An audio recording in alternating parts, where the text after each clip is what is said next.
Donc si vous devez passer par un CGP, enfin c'est pas interdit non plus. Par contre, essayez de vous renseigner quand même sur ce que vous prenez comme produit et surtout regardez bien les frais. Regardez et faites le calcul pour savoir à la fin ce que ça vous rapporte réellement. Ça, c'est hyper important. Bonjour à toi, je m'appelle Hugo. Et moi, c'est Terry. Et nous sommes ravis de te retrouver pour un nouvel épisode des Bâtisseurs d'Indépendance. Chaque semaine, nous partageons nos avancées sur le chemin de la liberté au sens large du mot. On parle de développement personnel, d'investissement, d'immobilier, d'entrepreneuriat, de nos réussites, mais aussi évidemment de nos échecs. En tant que passionnés, nous avons des connaissances dans à peu près tous les domaines de l'investissement. Cependant, petit disclaimer, nous ne sommes ni formateurs, ni millionnaires. En fait, il faut savoir que tu nous rejoins au début de cette belle aventure qui est la quête d'indépendance financière. Ici, tu verras pas de mythos, pas de langue de bois. L'objectif est d'être honnête et transparent. Cette semaine, on commence le point avec un point immobilier et mon copain Terry. Comment tu vas ? Ça va très bien, et toi ? Ça va. Tu m'as mis en forme tout à l'heure. Pourquoi je t'ai mis en forme ? Ah oui, au début de l'appel. Ouais, au début de l'appel. Cet enfoiré, le premier mot qu'il me dit, c'est « Bonjour à toi, je m'appelle Terry ». Et du coup, ça m'a tué de rire. Voilà. Faut que je sois honnête avec vous. Ça m'a mis de bonne humeur aussi et ça a enlevé la fatigue de la journée du coup. Eh bah tant mieux, parce qu'il va falloir être en forme pour enregistrer. Ouais. Tu sais, ça me remet bien en forme en général d'enregistrer. Juste avant, je suis claqué, puis on commence à s'appeler, on rigole un petit peu, et d'un coup, grosse énergie qui vient, et là, je pète le feu, tu vois. C'est vrai. Bah, c'est vrai que c'est assez un petit sas de décompression, tu vois. On est une demi-heure, une heure ensemble à parler, de sujets qui sont importants pour nous. Donc, ça permet de se poser et de provoquer le fait de se poser, quoi. Donc, c'est cool, c'est vrai. Ouais. Et ça m'encourage aussi au fait de continuer, tu sais. Comme c'est quelque chose que j'aime bien faire, ben forcément ça me récompense de le faire et puis ainsi de suite. Bien sûr. C'est important quand on fait un projet, ça d'ailleurs. Faut vraiment s'écouter parce que autant ça marche moyennement, hein, le podcast. On n'a pas tant d'écoute que ça, mais comme on prend du plaisir à le faire, ben on le fait et puis c'est cool. Par contre, autant ça pourrait très bien marcher, mais si on n'était pas heureux de le faire, on aurait quand même arrêté, quoi. Ouais, complètement. Et donc, on espère que toi, en tant que bâtisseur ou bâtisseuse, t'es content de nous écouter quand même, malgré que vous n'êtes pas nombreux ou nombreuses. Bah, écoutez, on est ravis de faire ça pour vous. Nous, on prend du plaisir. Voilà. D'ailleurs, on a toujours eu des retours très positifs. Oui, n'hésitez pas à nous dire aussi s'il y a des choses à améliorer. On est aussi preneurs de ça. N'hésitez pas à nous noter aussi sur les plateformes. On a toujours 5 étoiles. Le si peu d'étoiles qu'on a sur Spotify, on en a 5. Donc, c'est cool. Merci à vous. Ouais, merci. Un jour, on aura un hater, on va se prendre une étoile, on fait « Oh, d'où ça vient ?» Ouais, putain, la vache. Et bon, c'est toujours pas arrivé, donc pour l'instant, on est bon. Mais j'ose espérer que ça sera justifié en tout cas. Mais bon, bref. Ouais, bon, après, tu peux choquer quelqu'un, tu sais, tu dis un truc un peu de travers, ça lui revient pas, et puis voilà, ça arrive. Hein. Comme dans la vraie vie, quoi. On est rapidement froissé quand même, je trouve. Hein. Ouais, et encore plus sur Internet. Oui, c'est vrai, parce qu'il y a pas de, clairement, on est masqué devant nos écrans, donc bon. Ouais, et puis il y a pas de filtre. C'est-à-dire que t'oserais peut-être pas insulter quelqu'un en face, alors que tu peux le faire très bien par Internet et il y aura jamais de conséquences. De ouf. Morale de l'histoire, ne nous insultez pas, venez discuter avec nous. Voilà. C'est beaucoup mieux, puis on est sympa quand même. Oui, c'est les copains. c'est les copains. Putain, c'est comme ça qu'on aurait dû s'appeler les copains. Putain. C'est pas du tout une insulte au sudiste, c'est que j'ai deux amis marseillais dans ma classe et ils ont un accent qui moi m'enchante ma journée, voilà. Donc dédicace à eux. Bon, sujet quand même intéressant. L'IMO, j'ai l'impression que ça fait 1000 ans qu'on n'a pas parlé d'IMO. Et moi aussi. Parce qu'on a enregistré 4 podcasts, vous en avez écouté que 3. Mais il y a un petit projet qui va sortir très bientôt, j'en sais rien. En tout cas, il y a un projet qui va sortir. On est très très fiers de l'avoir fait et on a hâte de vous le présenter, mais on n'en dira pas plus. mais aujourd'hui, IMO, Terry, je voulais savoir, tu nous as parlé un petit peu de tes projets passés. Bon, ça n'a pas abouti, malheureusement.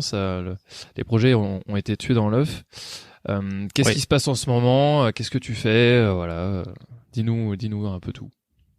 Ok. Donc, les projets se sont arrêtés, du coup, le mois dernier. Ok. Et depuis, j'ai quand même pris contact avec la personne avec qui je devais faire l'achat immobilier, l'agent immobilier en tout cas. Et en fait, je lui ai dit, ça s'est pas fait, tant pis. Par contre, je vois quand même une opportunité au fait qu'on se soit rencontrés. Je vois que tu as besoin d'avoir des agents dans ton entreprise. Moi, j'ai envie de me faire un revenu complémentaire. Je te propose de lancer une micro-entreprise de mon côté et qu'on fasse un contrat ensemble pour que je devienne agent commercial immobilier. Ok. Du coup, elle a ouais, j'ai été content de lui proposer. Et du coup, elle m'a appelé. Elle m'a dit, j'ai trouvé ta demande très bien. Si tu as envie de travailler, moi, je suis ouverte aux propositions. Et du coup, voilà, on a fait ça ensemble. Ça a mis un petit peu de temps à faire les démarches parce que dans ce milieu-là, c'est plus réglementé que dans d'autres. Et du coup, tu dois passer par un registre particulier. D'accord. Donc ça s'est fait il y a quelques semaines. Il y a un peu plus de 2 semaines. Et du coup, la prochaine étape, ce sera donc de vraiment faire une activité immobilière, mais je me suis pas encore vraiment lancé. Ouais. C'est purement administratif pour l'instant. C'est purement... Ok. Et donc, je sais pas si tu l'as précisé, mais tu ouvres une micro-entreprise, c'est ça? Voilà, c'est ça, ouais. Ok. Donc, ça rejoint un petit peu, du coup, les 2 derniers podcasts qu'on a fait, les 2 derniers épisodes qu'on a détaillé un petit peu l'activité de micro-entreprise. Et on en parlera plus en détail quand tout ça sera fait. Mais c'est hyper intéressant. Donc, moi, honnêtement, je savais pas que tu pouvais exercer un métier dans l'IMO, en tout cas en tant qu'agent IMO, tu vois, en tant que micro-entrepreneur. C'est quelque chose. Oui. Tu vois. Alors en fait, la différence se fait dans les termes parce que agent immobilier, c'est un métier qui est réglementé. Oui. Tu as besoin d'avoir fait une formation dedans. Et en fait, ceux que tu rencontres quand tu fais des visites, souvent, c'est des agents commerciaux dans l'immobilier. C'est pas vraiment des agents immobiliers. Bien qu'ils vont te dire je suis agent immobilier, toi tu les appelles des agents immobiliers, etc. Mais il y a bien une différenciation de nomenclature, si tu veux. D'accord. Si tu veux ouvrir une agence, tu as besoin d'être vraiment un agent immobilier, mais souvent ceux qui sont en train de travailler avec ne le sont pas. Régulièrement, c'est comme ça. Très bien. Donc ils sont quoi en fait? Ils sont genre... commercial, si tu veux. Ok. Spécialisé dans l'IMO, mais quand même commercial. Première nouvelle. Hein. Honnêtement. Ouais. Non mais c'est vrai. Tu savais pas ça? Je le savais pas, et puis je pense que la plupart des gens le savent pas, tu vois. On dit agent IMO, je pense que c'est un abus de langage du coup. Enfin, c'est même pas, je pense, c'est du coup. Mais oui, c'est un abus de langage, mais je pense que même les agents commerciaux en jouent un petit peu parce que déjà c'est plus long d'expliquer, ça perd un peu les gens, et puis bien ça sûr. Enlève un petit peu de la stature. Si tu dis je suis agent immobilier, en fait la personne en face se fait déjà une image. Alors que si tu dis je suis commercial, elle se fait totalement une autre. Et en plus, les Français aiment pas trop les commerciaux, mais ils aiment bien l'immobilier, tu vois. Donc d'un côté, t'as quelque chose d'assez négatif, de l'autre quelque chose d'assez positif. Bon, le choix, il est vite fait. Tu vas dire que t'es agent immobilier. Point. C'est vrai. Ok. Donc t'as ça qui est en cours quand même.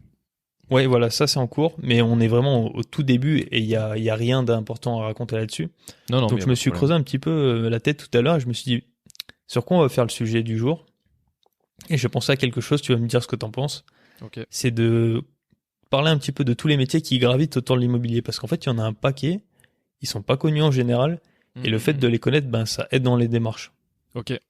Écoute, comme quoi, je connaissais pas l'agent commercial en immobilier, donc écoute, je veux bien que tu nous fasses part de tous ces acteurs, parce que je pense que ça pourrait donner une vision globale de qui intervient à quel moment peut-être, ou quel est le rôle de qui, voilà, tout simplement. Ouais, d'accord. Intéressant.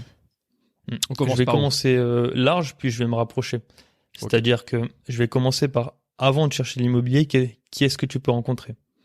Donc, de lié, bien sûr, va y avoir le banquier, mais bon, je vais pas parler d'eux puisque tout le monde connaît a priori. Mais sinon, il y a les formateurs et les coachs. Donc la différence, c'est que le formateur, souvent, il va te proposer une formation qui est déjà enregistrée sur Internet, et c'est toi qui vas le suivre. Donc on peut prendre des grands noms, mais tu vois, typiquement les Yann Darwin, les Gentleman Investisseurs, Michael, comment il s'appelle, je sais plus, Ferrari, je crois, Olivier Seban, enfin bref, il y en a vraiment beaucoup. Ouais. Donc eux, en fait, ils vont te proposer des différentes formations, et tu vas les payer, tu vas les suivre, et puis après tu te débrouilles. Le coach, c'est vraiment un accompagnement plus proche. Tu vois, un peu comme ton coach de sport. C'est qu'il va être avec toi pour t'aider à faire quelque chose. Ouais. Donc ça peut être faire une division immobilière, donc acheter une parcelle, couper en deux, revendre une partie et garder l'autre. Ça peut être faire un achat immobilier classique en locatif, t'achètes pour mettre en location. Mais voilà, c'est quelqu'un qui t'accompagne, c'est la différence entre les deux. Je crois que Tony fait ça du coup maintenant. J'écoute plus leur podcast, mais je crois que Tony il avait parlé de ça de faire un coach pour de la division foncière et il demandait aux gens d'envoyer un CV, je crois, d'investisseur. Oui. En fait, lui, il en a toujours fait. Enfin, d'aussi loin que je me souvienne, dans Une vie de liberté, il en parlait déjà. D'accord. Mais il en faisait très peu. Et là, ils ont décidé avec son cousin, qui est aussi son associé, de faire ça. Ben. De faire du coaching. Ouais, ça marche. Okay. Et là, du coup, c'est vraiment division foncière parce que eux, ils sont experts dans ce domaine-là. Ils ont une société de BTP et tout, donc ils sont très crédibles. C'est pour ça qu'ils le font. Je me demande, donc, est-ce que je me demande comment ça se passe pour eux en ce moment. Parce que les lotisseurs, là, c'est compliqué avec tout ce qui se passe, la conjoncture actuelle, là. Tu vois, t'as annulé ta résidence principale. Les lotisseurs, là, entre l'augmentation des taux d'intérêt, l'augmentation des matériaux, enfin, honnêtement, là, en tout cas, je sais que, en parlant avec les artisans, ils désertent, tu vois. Donc ça se trouve il en parle dans son podcast, mais je l'écoute plus donc. Ouais, ils en parlent un petit peu dans leur podcast, mais je peux te faire une situation générale, c'est que carrément. Les gens ont plus de mal à acheter. Le marché s'est vraiment beaucoup ralenti. Du coup, en fait, il y a des projets qui ne voient jamais le jour parce que comment ils fournissent des lots, c'est qu'ils vont apporter un apport, en général 20 à 30% de la somme totale. Ok. La banque va leur prêter le reste à condition qu'ils aient vendu un certain pourcentage de l'immobilier. Donc vendu sur papier. Hein. C'est une prévision de vente. C'est-à-dire qu'en fait, il y a quelqu'un qui va se positionner en disant s'il se construit, je prévois de l'acheter.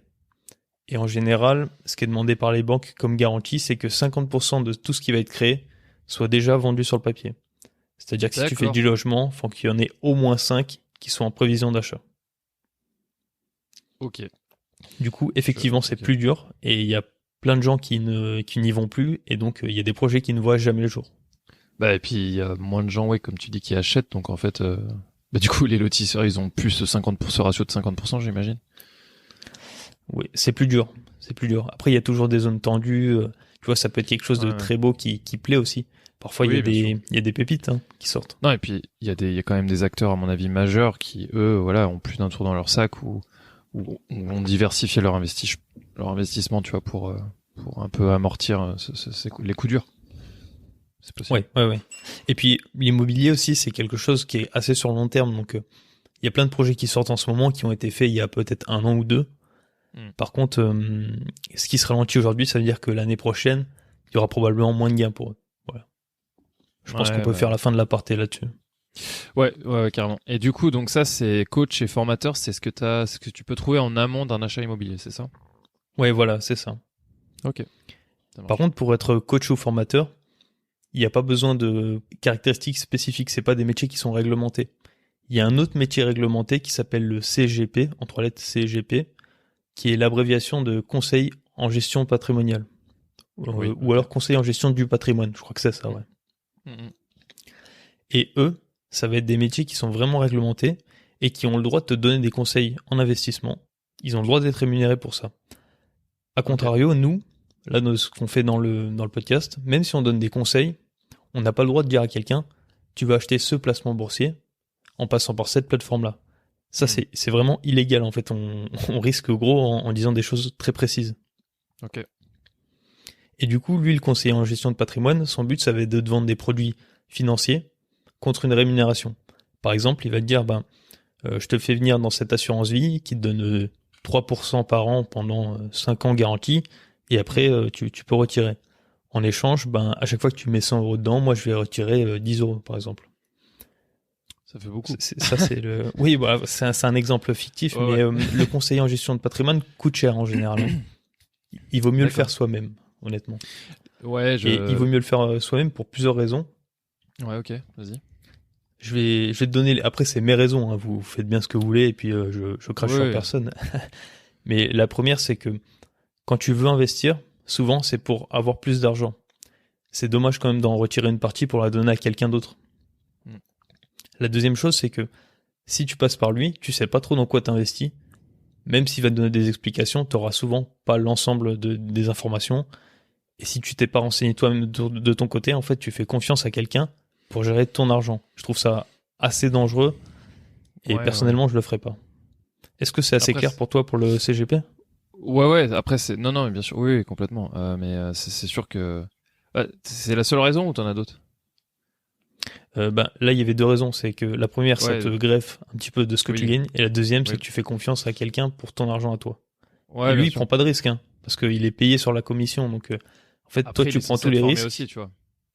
Il est censé te former en échange, ouais. Ça, et puis moi, je vais faire l'avocat du diable, mais et puis j'ai l'exemple concret chez moi. Mon coloc que tu connais très bien. Il s'y connaît en rien en investissement, tu vois, et lui, ce qui l'intéresserait, ça serait de justement confier son argent à quelqu'un qui s'y connaît, tout simplement. Et je peux comprendre, tu vois. Et d'ailleurs, je connais plusieurs personnes dans mon entourage qui font appel à un CGP pour justement ne pas risquer de faire des conneries, tu vois. Donc oui, c'est une prise de risque parce que t'as pas la main mise, mais dans tous les cas, si tu t'y intéresses pas. Ça sert à rien d'investir toi-même parce que tu feras plus de conneries que si tu confies un CGP. Ouais, bien sûr. En fait, moi, je conseille pas de le faire. Mais par contre, si toi, tu es dans un autre monde par rapport à tout ce qui est finance, que tu t'y intéresses pas, que ça t'embête, tu veux pas y passer du temps, que tu as autre chose à faire, évidemment, c'est peut-être pour toi. Par contre, si à contrario, tu as un peu des appétences dans ce milieu-là, que tu comprends les chiffres, que tu comprends les 2-3 principes qu'on a essayé d'expliquer depuis qu'on fait le podcast, là, n'y va pas, quoi. C'est dommage. Si t'as la volonté de te former, voilà, au moins tu vois, même écouter nos podcasts, même si c'est pas de la vraie formation, c'est juste entendre un petit peu ce qui se trame dans l'environnement, aller regarder des vidéos comme Yann Darwin ou Baguette Finance, tu vois, c'est des vidéos hyper intéressantes qui te permettent d'en apprendre beaucoup plus sur l'investissement que nous. Qui sont très pointus aussi en plus. Qui sont très pointus, ouais, carrément. C'est vrai que ça serait dommage de le confier à quelqu'un et de laisser partir, mais c'est vrai, même 10%, même 5%, c'est emmerdant, quoi. Et souvent, il y a des frais un peu cachés en plus, hein. Ouais, c'est-à-dire que ils vont te dire, t'as 4% garantie, mais derrière, en fait, la plateforme par laquelle ils te font passer, eux, ils reprennent 1%. Donc, en fait, t'es plus à 4, t'es à 3. Et comme lui, tu l'as payé, t'es plus à 3, mais t'es à 2. Donc, en fait, quand tu penses faire une bonne affaire, parfois, c'est même pas le cas. C'est aussi pour ça que je voulais dire, tu sais pas ce que tu fais avec cet argent-là. Donc, si vous devez passer par un CGP, faites-le, hein. Enfin, c'est pas interdit non plus. Par contre, essayez de vous renseigner quand même sur ce que vous prenez comme produit. Et surtout, regardez bien les frais. Regardez et faites le calcul pour savoir à la fin ce que ça vous rapporte réellement. Ça, c'est hyper important. C'est ce que je voulais ajouter. C'est maintenant, vous êtes au courant des tenants un petit peu aboutissants de ça implique quoi de faire appel à un CGP. Regardez, lisez les lignes quoi du contrat, tout simplement. C'est ce qu'on vous conseille. Voilà. Ok. Donc après, ensuite, tu vas vouloir commencer à regarder sur de l'immobilier vraiment, aller faire des visites, etc. Là, tu vas tomber sur l'agent commercial, bien souvent, l'agent immobilier parfois. Souvent, tu le sais la différence parce qu'il y en a un qui a beaucoup plus de connaissances que l'autre, mais c'est pas tout le temps le cas parce qu'il peut y avoir des passionnés qui font le métier. Ce que je vais faire d'ailleurs prochainement. Ok, ouais. Tu vas devenir un futur porte-clés. Le porte-clés, c'est pas une insulte, mais c'est un peu péjoratif pour quand tu vas faire une visite immobilier et la personne en face, elle comprend rien ce qu'elle fait, elle se trompe de porte, elle connaît pas du tout le bien et tout. Là, on les appelle des porte-clés parce qu'en fait, leur seule utilité, c'est de porter la clé pour venir t'ouvrir. Clairement. Donc merci à toi Hugo, c'est très sympa. Petite référence aux gentlemen investisseurs parce que c'est eux qui disent ça. Oui, c'est vrai. Mais donc ouais, tu vas avoir affaire à ces deux types de profils. Et, voilà. Et si jamais tu veux pas faire toi les visites, que t'as pas le temps de les faire, ou alors que tu peux être dans une région qui est très compliquée, on peut prendre mon cas. Hein. Je suis sur les Alpes-Maritimes. Pour faire de la rentabilité, c'est assez dur. Et ben là, tu peux faire appel à un chasseur immobilier. Donc lui, en fait, tu le mandates pour une mission particulière. C'est de te trouver un bien. Tu vas lui donner des critères en général. Souvent de la rentabilité, une localité et un montant maximum. Ouais, okay. Donc c'est peut-être un peu fouillis, mais je vais faire un exemple et ça va devenir plus clair. Imaginons que tu as 100 000 euros de budget, tu souhaites acheter dans la région, allez, on va dire ouest de la France, et tu veux que ce soit un mix entre local commercial et locatif. Tu as un minimum que tu aimerais obtenir de rendement de 8%, tu donnes toutes ces infos-là à ton chasseur immobilier, lui il va regarder sur le terrain, il va te faire les visites en général, et il va te proposer un bien. Et ensuite, c'est toi qui dis oui ou non. C'est réglementé, ces métiers-là? C'est réglementé, ce métier-là, ouais. Le métier de chasseur immobilier est réglementé depuis quelques années. Je crois que c'est pas très vieux. D'accord. Et en fait, avant qu'il recherche, tu dois signer avec lui un contrat. Et sur le contrat, il y a justement toutes ces infos-là que je viens de dire. Ça met sur papier, enfin, ça officialise l'échange, si tu veux. Ok. Et eux, donc, ils marchent, leur commission, elle marche que sur résultat. C'est-à-dire que on peut très bien faire appel à eux, ils trouvent rien, bon bah tant pis, tu passes à autre chose. T'as une expérience toi là-dedans, je crois. J'avais déjà contacté un chasseur IMO, j'avais discuté avec lui, et en fait à la fin je me suis dit bon bah non, les frais sont beaucoup trop élevés par rapport à ce qui est proposé. Ok. Et de toute façon je peux le faire moi-même, donc je l'avais pas fait. T'as une idée de pourcentage un petit peu? Oui, alors souvent ça tourne entre 4 et 10%. Et très régulièrement c'est 6 à 8. Ok. Ouais, donc ça fait quand même des montants assez hauts. Hein. Ouais, parce que là c'est sur l'achat. C'est sur l'achat. Ouais. Ouais, donc c'est sur l'achat, ouais. Imaginons que tu mets 100 000 euros, tu rajoutes 7%, c'est le truc moyen, bah ça fait quand même 107 000 euros, tu vois. Ouais, putain. Ok. C'est pas des petits sous en général, ouais. Ouais, pour redonner un petit peu le contexte aux bâtisseurs, c'était le moment où tu étais encore à l'école à Nantes et tu voulais, tu commençais un peu à t'exciter là, à vouloir faire les projets, commencer tout de suite et tout, et puis, je crois que c'était ça. Hein. Ouais, je vais redonner le contexte. J'étais en train de passer mon diplôme, on s'était lancé nous sur plusieurs projets en même temps, et Chloé était dans une autre région. Là où j'étais, je voulais pas du tout acheter. Donc en fait, le seul moyen d'acheter, c'était de faire appel à quelqu'un qui puisse faire les visites. Chloé était pas trop en forme pour ça à l'époque, et en tout cas, elle voulait pas s'y mettre. Donc je me suis dit, autant demander à des gens. Et puis après, j'ai vu les tarifs, etc. Bon, j'ai laissé de côté. Ok. Mais bon, bonne expérience quand même. Ça ouais, bonne expérience. Et d'ailleurs, je me suis dit que je recontacterais certainement un chasseur immobilier cette année pour voir si je peux avoir une autre expérience et chercher dans une autre région, parce que je peux pas me déplacer beaucoup. Tu vois, j'ai d'autres choses à faire quand même. Bien sûr, bien sûr. Et la région, elle est assez dure, comme je t'ai dit, pour faire du bénéfice. Donc, je vais essayer de faire appel à un chasseur immo très prochainement, voir ce que ça donne, et puis je vous ferai un retour en même temps. Ça sera cool. Avec grand plaisir. Ça serait super. Ok. Donc ça, c'était le chasseur immobilier. Ça, c'est pendant la recherche de l'achat, du coup, tu fais des visites ou alors tu fais faire des visites, tout simplement. Voilà, c'est ça. Et ensuite, une fois que tu as trouvé le bien, donc déjà, tu vas vouloir aller chez le notaire. Mais pour avoir ton crédit bancaire, tu vas avoir peut-être besoin d'aide. Donc, besoin d'aide pour les travaux. Là, tu as des courtiers en travaux qui vont t'aider à faire le chiffrage, qui vont essayer de trouver le prix juste. Ils vont faire appel aux différents prestataires. Donc, en fait, là, tu vas déléguer toute la partie travaux à ces personnes-là, les courtiers travaux. Et ensuite, pour trouver le crédit, tu vas faire appel à un courtier en crédit. C'est très répandu, les courtiers en crédit, c'est bien connu aussi. Quel est leur avantage? C'est qu'ils vont te faire gagner du temps souvent, parce que quand toi, tu dois prendre des rendez-vous physiques pour aller en banque, tu vas perdre une demi-journée, tu dois poser un congé payé ou t'arranger. Eux, ils vont contacter plusieurs banques en même temps, ils vont faire des échanges téléphoniques, c'est du professionnel, c'est du B2B. De professionnel à professionnel. Eux, ils ont les contacts, ils passent un coup de fil et puis terminé, quoi. Oui, ils ont les contacts, mais aussi, ils vont bien faire le dossier, ils vont parler le langage du banquier, et donc en fait, quelque chose qui ne passerait peut-être pas, toi, en propre, passera par eux. Imaginons que tu as un sujet un peu compliqué, parce que soit ça va te mettre en endettement fort, soit le sujet, il a beaucoup de travaux, c'est peut-être loin de chez toi, enfin voilà, des choses qui sont difficiles à entendre par un banquier particulier. Là, le professionnel, il va lui dire les mots qui lui plaisent, il va lui dire les tenants et aboutissants qui l'intéressent, Et en fait, toute la partie émotionnelle, non connaissance que tu peux avoir, ce sera complètement enlevé du projet. Et du coup, le projet sera beaucoup plus sexy pour le banquier. C'est clair. Et en plus, ça te fait gagner du temps.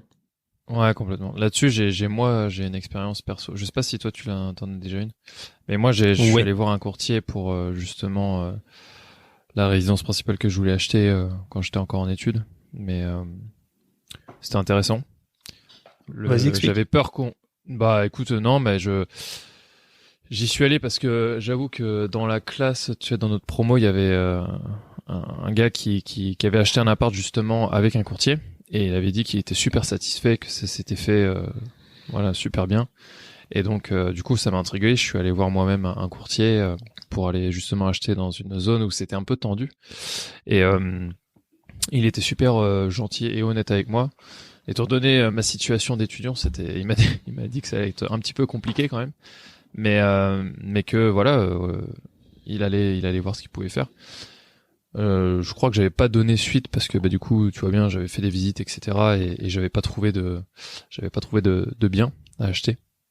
Mais c'était intéressant et en vrai, je pense que je recommencerai parce que étant donné ma situation aujourd'hui où je fais beaucoup de projets et où je pense j'ai beaucoup plus de valeur à aller à passer mon temps sur ces projets-là plutôt qu'à aller faire des visites, tu vois. Bah rien que pour ça, je pense que je referai un peu la courtier. Ouais, je comprends. Et pour moi, c'est pareil. Je passerai forcément par un courtier immobilier parce que j'ai pas le temps, j'ai pas envie de m'en occuper et j'ai pas envie de prendre des jours de congé pour le faire. Mais clairement. Sachant que pour le dernier achat immobilier que je devais faire en résidence principale, j'ai pris rendez-vous avec des banques, j'ai jamais vu les banquiers. Il y a un rendez-vous, on m'a amené dans une agence qui était fermée, la personne n'était pas dedans, j'ai reçu un appel après l'heure du rendez-vous parce que j'ai appelé en boucle en me disant « Ah bah non, je suis pas là, ça fait plusieurs mois que l'agence est fermée. » Oh l'enfer. Voilà, donc ce genre de truc, je le veux plus, donc moi je passerai pas un courtier immobilier. Et même sans ça, j'ai pas envie de m'embêter et j'ai pas envie d'avoir des surprises parce que le courtier immobilier, il marche à la commission, mais sa commission, elle est obtenue que si tu as le crédit. Oui, c'est vrai. Donc en fait, lui, il va se bouger les fesses pour que tu l'obtiennes ton crédit. Il y aura pas de surprise à te dire, je sais pas, 2 semaines avant de signer pas le compromis, mais la réitération du compromis de vente. Donc c'est la deuxième signature 3 mois après. J'ai pas envie de me dire à 2 semaines de ça, j'ai toujours pas eu mon crédit parce qu'ils m'ont pas répondu. Ouais, c'est clair. Tu vois, c'est le genre de surprise que t'as moins avec un courtier parce que il a besoin de gagner sa vie et s'il fait pas en sorte que le projet est closé et terminé, du coup, il a pas d'argent. Complètement. Non, et puis les frais sont ça va. C'est honnête. Je crois que c'est 1%, 1 à 2%. C'est ça, 1,5 moi j'ai en tête. Ouais. Après tu peux en discuter avec le courtier. Hein. Directement, il te donnera ses tarifs, mais voilà, dans l'ordre d'idée, c'est sous les 2%. Ok. Donc courtier en crédit, courtier en travaux, ça je savais pas du tout. Est-ce que c'est comme un maître d'œuvre ou parfois les maîtres d'œuvre sont courtiers, parfois les courtiers de travaux sont pas en maîtrise d'œuvre, ils font appel à un maître d'œuvre. Donc il y a pas de vraies règles, mais c'est souvent des métiers qui sont très liés, ils vont travailler main dans la main. Okay. Et bien souvent, le maître d'œuvre en fait, il fait courtier de travaux mais sans le vendre comme étant un courtier de travaux. Parce que ça parle plus maître d'œuvre, c'est bien français comme mot, tu vois, ça plaît aux gens. C'est vrai. Moi j'aime bien. Mais ouais, moi aussi. Mais c'est comme donc, le coup du agent immo et commercial immobilier. Oui, c'est clair, c'est clair. Et donc après le courtier, on imagine le courtier, il t'a obtenu ton crédit, t'achètes. Donc là, tu passes par la banque quand même. Je pense que t'as les papiers à faire signer. T'as le notaire à aller voir. Donc le notaire, vous avez déjà une expérience dans un épisode précédent. Donc je le remettrai en description, mais on vous qui était assez mémorable d'ailleurs. Assez mémorable, mais référez-y-vous. Je crois que c'est français. Ouais, c'était dur à dire. Ouais. Et ensuite, est-ce que t'as d'autres acteurs dans ta boîte avec le notaire, t'as le clerc de notaire qui est en fait des gens qui ont fait les études pour être dans un cabinet notarial, mais qui n'ont pas le cabinet. Parce qu'en fait, pour être notaire, il faut avoir le cabinet, ou alors depuis quelques années, tu peux être un notaire freelance, mais rattaché à des cabinets quand même. Donc en fait, le fait d'être notaire, c'est être propriétaire d'un office notarial. Et les clercs de notaire qui ont parfois fait les mêmes études vont travailler pour les notaires. Souvent, on la comprend pas bien cette différence, mais voilà, c'est aussi simple que ça. Alors, les puristes vont me sauter à la gorge parce qu'il y a quand même des petites différences, mais pour le commun des mortels, on retient ça suffit, quoi. Ok, ça marche. Et donc ensuite, félicitations, vous êtes propriétaire de votre bien, c'est ça? Voilà, c'est ça. Le chemin est enfin fini, sauf si vous voulez faire de l'optimisation. Et donc là, il y a les avocats fiscalistes, les conseillers en général dans le droit. Okay. Tu vas avoir des gens pour t'aider à faire tes comptes aussi, tout simplement. Et les bâtisseurs d'indépendance pour rester motivés à faire d'autres projets. Yes. Ouais, ça c'est obligatoire. On fait partie du paysage, quoi. Exactement. Ok, bon bah écoute, c'était un podcast hyper intéressant. J'ai appris moi-même plein de choses. Est-ce que ça te dit de conclure cet épisode, mon ami? Oui, et avant, je dirais juste que si vous avez d'autres questions ou d'autres métiers dont vous avez entendu parler mais que vous aimeriez qu'on développe, n'hésitez pas à nous envoyer un message, on le fera avec plaisir. Avec grand plaisir. Et pour conclure, je te dirais qu'il ne tient qu'à nous de bâtir notre indépendance. Alors, on se retrouve la semaine prochaine pour continuer. Pense à liker et à commenter si tu souhaites soutenir la chaîne. D'ici là, continue d'évoluer. La bise. Ciao.